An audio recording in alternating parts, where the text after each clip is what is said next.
Hello, ladies and gentlemen. I am Destructicon, and today, with great delight, I present my review and analysis of Jedi Fallen Order.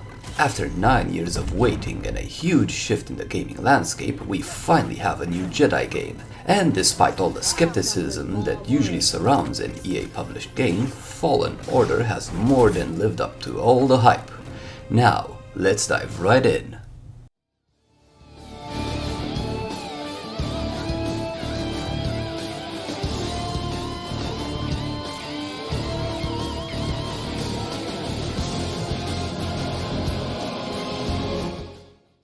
Star Wars Jedi Fallen Order is an action-adventure game developed by Respawn Entertainment and published by Electronic Arts. In the game you play as Cal Kestis, one of the very few and rare survivors of Order 66. But when an inquisitorial task force tracks him down, Cal will be forced to take up the lightsaber again and charge into the galactic conflict.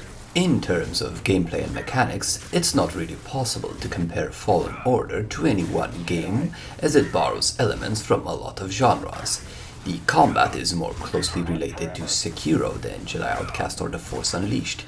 The exploration, level design, and secrets are more reminiscent of Dark Souls, and the puzzles and level navigations more relatable to Prince of Persia or Uncharted. However, Respawn have managed to blend all the different gameplay elements together smoothly, to the point where exploration and platforming is as natural and intuitive as wielding the lightsaber. As mentioned earlier, you'll start your journey on the run from Imperial Inquisitors. The experience will force you to seek out lost Jedi temples in an effort to try and restore the Jedi Order. It's clear that the direction was more focused on telling a very intimate and personal tale, as will be explained later, and thus you don't really get many ways to customize Cal. You can modify the lightsaber in pretty cool ways, and you can change the attire and color scheme slightly, as well as that of your ship and droid a bit, but that's pretty much it.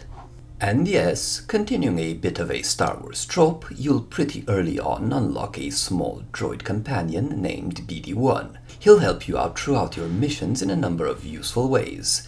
Hacking into Imperial gear, short-circuiting machines to manipulate them, hacking into other droids, and most importantly of all, giving you backdash shots on demand for healing purposes. And, amazingly, Respawn have also managed to continue the trend of making the droid companion more likable than most real humans. Firstly, BD-1 is absolutely adorable with his small size and big eye-like sensors, and he communicates in the usual droid high-pitched clicks and chirps, which make them instantly likable.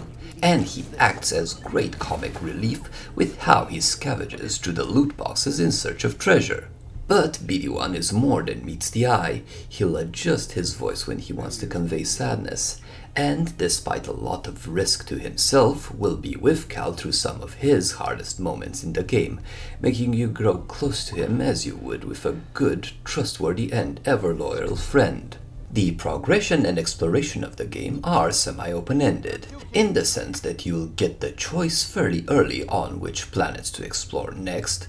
However, some zones will be inaccessible unless you have a particular power or have gone through a specific event, ensuring, for story and gameplay purposes, that a certain direction is kept. However, in the zones you have access to, there is a lot to explore.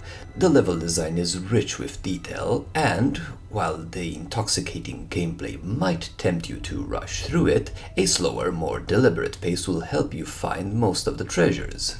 As mentioned, the game will contain a lot of platforming, with elaborate jump sequences which require planning, good execution, and quick reflexes. A highlight will also be the Jedi temples, which often contain elaborate puzzles which you must solve in order to progress the game.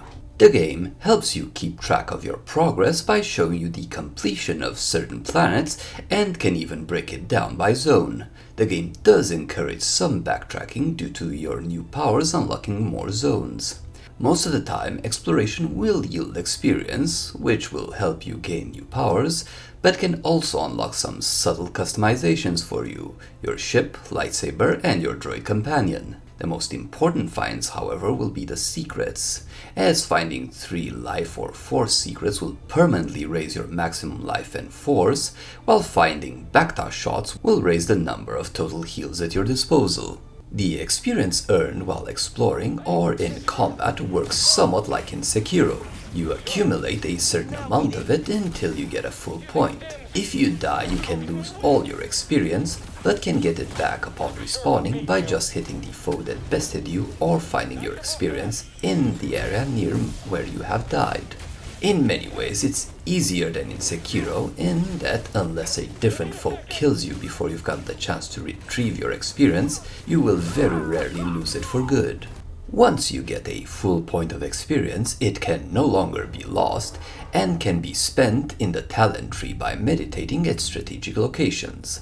You'll have a large variety of powers and techniques that can be learned, and more are unlocked as you also tap into your latent memories. The meditation circles act as the game's version of checkpoints. Meditating can also restore your HP, force, and healing charges, but will also respawn all enemies on the map. But this wouldn't really be a Jedi game without combat, and boy does this game deliver on that front. I will say it isn't as fast or as hectic as Jedi Outcast, Academy, or The Force Unleashed. It feels a lot more focused and refined. This isn't so much a bad thing, it's just a difference in game direction. Part of this can also be explained story-wise by Cal only having been trained up to the rank of Padawan. Thus, he never really learned to do the crazy stuff Cal Katarn or Galen Marek could do. As mentioned earlier, the combat feels closer to Sekiro, and can be made even more so by choosing the difficulty. I personally strongly recommend going for the highest difficulty right off the bat, as while the start is a lot rougher, the game will end up feeling a lot more rewarding later on, and it plays into the developer's combat philosophy. It's clear that Respawn wanted to give this game a duelist's feel. Just like Sekiro, enemies also have a kind of stamina meter, and when you finally drain it, your attacks will connect, doing damage to their health. And the best way to quickly drain the enemy's stamina is by constantly being aggressive and parrying all possible attacks, as dodging or jumping out of the way might allow the enemy's stamina to refill. Deflecting enemy attacks is almost always desirable. If timed right, it can also reflect blaster bolts back to the enemy, it can instantly drain the stamina of lesser melee opponents, and overall it's just really cool and stylish to nail that timing and simply outplay your opponents. Of course, dodging and jumping do have their uses, as certain heavy attacks can't be deflected, and some enemies will create powerful shockwaves which you must jump over.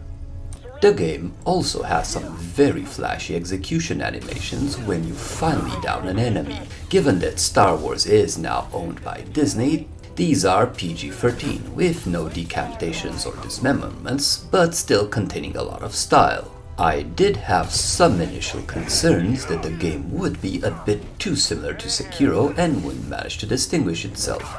As time went on though, I found my concerns to be unfounded. The game ultimately has enough powers, techniques and lightsaber styles to offer that it feels unique in its own right.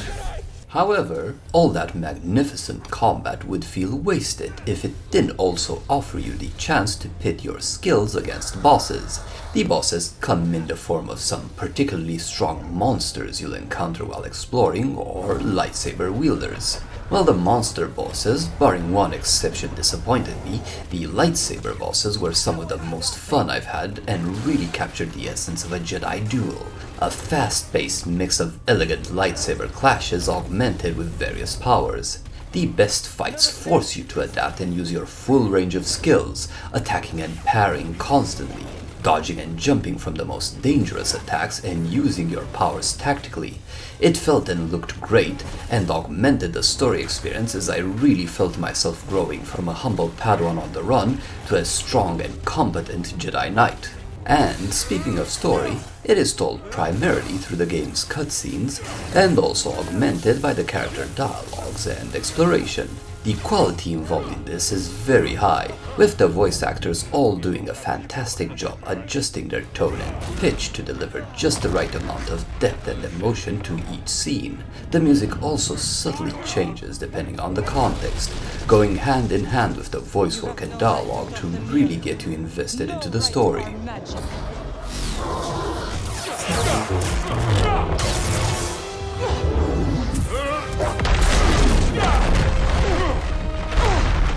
Get up, Cal Kestis! You're not dead yet.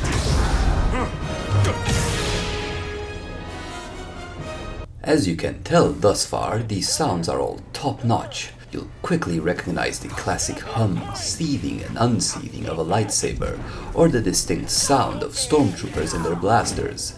You'll also see the same quality carried in the various environments, which have their own feel thanks to the various background sounds and music score. The combat also sounds exhilarating, with the music ramping up and helping to build the excitement on each blaster deflection or each blade-on-blade action.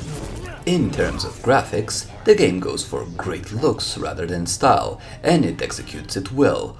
All the textures are high quality, giving the appropriate rocky, metallic or plastic feel to any relevant surfaces. The environments are all distinct and beautiful in their own right, with various lighting and particle effects helping enhance the mood of each planet, from the lush forests of Kashyyyk, the winding and desolate paths of Dathomir, or the damp and dark Jedi temples. The animations all look fantastic and go hand in hand with the music to make combat an absolute treat to behold, with magnificently coordinated strikes, flourishes and sweeps which flow effortlessly into each other. Fallen Order is priced at the standard AAA fare, and for this price you get a solid 25 hours of gameplay on the highest difficulty. It is possible to rush through the game and complete it probably in 15 to 20 hours if you ignore exploration. Unfortunately, there isn't much replayability in the game unless you first start on a lower difficulty, without exploration, and then hop into max difficulty if they intend to see everything. And, unfortunately, this is my one criticism of Fallen Order. While the journey and gameplay are amazing, it can feel a tad on the short side. And I would very much have appreciated more and possibly longer boss fights. The devs spent so much time building and refining the combat that, like a Sith, I finished the game craving more of it. To my surprise, Jedi Fallen Order managed to rekindle that sense of awe and wonder that I grew up loving in Star Wars, and it managed to harness that Star Wars magic to gel together thrilling combat, exploration, and a deep, soulful story into a beautiful whole. For this, I give Star Wars Jedi Fallen Order an honorable 8 out of 10. I hope you've all enjoyed this video. If you stuck with me till the end, please consider liking, subscribing, sharing and commenting on it.